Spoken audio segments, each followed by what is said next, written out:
আপনি ভাবতে পারেন আপনার বাসার সাবান থেকে শুরু করে আপনার পায়ের জুতো পর্যন্ত তেলের উপর নির্ভরশীল। আমরা কিন্তু মনে করি দেশে যদি জ্বালানি বা তেল সংকট হয় সেক্ষেত্রে কিন্তু শুধুমাত্র যারা যানবাহন চালায় বা যারা বাইক রাইডার রয়েছে তাদেরই বিপর্যয় হবে। তবে বিষয়টা কিন্তু একেবারেই ভুল। দেখেন, আমরা মনে করি শুধুমাত্র বাইক কিংবা যানবাহনে পেট্রোল বা তেল ব্যবহার হয়, তবে এই বিষয়টা সম্পূর্ণ ভুল।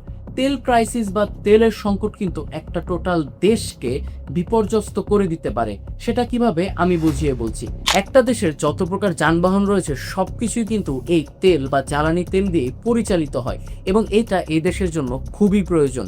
শুধুমাত্র যে যানবাহন তাই না, কৃষিক্ষেত্রে যদি আপনি আসেন সেক্ষেত্রে কিন্তু আপনি বুঝতে পারবেন যে জ্বালানি তেল বা ক্রুড অয়েল কতটা গুরুত্বপূর্ণ। যেমন কৃষিকাজে যে সকল ফার্টিলাইজার ব্যবহার করা হয় সেখানেও কিন্তু পেট্রোলিয়ামের পদার্থ রয়েছে।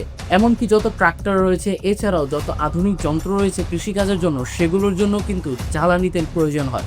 সেক্ষেত্রে আপনি যদি দেখেন ফার্টিলাইজার বা যে কোনো কীটনাশকের দাম যদি বৃদ্ধি পায় খুব অটোমেটিক্যালি ফসলের দাম বাড়বে এবং ফসলের দাম বাড়লে আমার আপনার টেবিলে খাবারের দামও কিন্তু অটোমেটিক্যালি বেড়ে যাবে।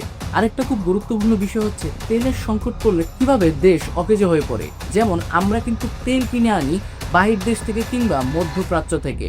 গত বছর বাংলাদেশ $12 বিলিয়ন তেল বাহিরের দেশ থেকে আমদানি করেছে।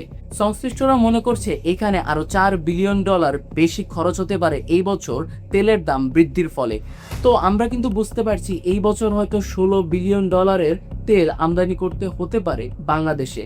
সেক্ষেত্রে সব থেকে বড় অসুবিধা হচ্ছে দেশের কারেন্সি বাইরে চলে যাচ্ছে, যেহেতু এখনো বহির্বিশ্বে আমাদের ডলারের মাধ্যমে তেল কিনতে হয় এবং ডলার থেকে তেল কিনে আনলে সেটা রিজার্ভে ঘাটতি পড়ে এবং রিজার্ভে ঘাটতি পড়লে সেটা কিন্তু একটা দেশে মুদ্রাস্ফীতি সৃষ্টি করে এবং এই মুদ্রাস্ফীতি থেকে কিন্তু দেশে বেকারত্ব শুরু হয় এবং রিজার্ভের ঘাটতি পড়লে একটা দেশ অভাবে পড়তে শুরু করে এবং সেই ক্ষেত্রে একটা দেশ আস্তে আস্তে অকেজো হতে শুরু করে।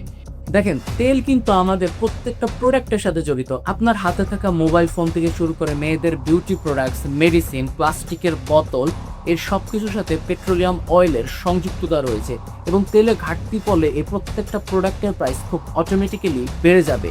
তেলের দাম যদি সারা বিশ্বে $1 পরিমাণও বাড়ে সেক্ষেত্রে কিন্তু একটা দেশে খুব বাজেভাবে প্রভাব ফেলতে পারে। তাই যে কোনো ধরনের জ্বালানি সংকট কিন্তু বাংলাদেশকে এনি টাইম বিপদের মুখে ফেলতে পারে এবং জ্বালানি অপচয়ের ক্ষেত্রে অবশ্যই আমাদের সতর্ক থাকতে হবে।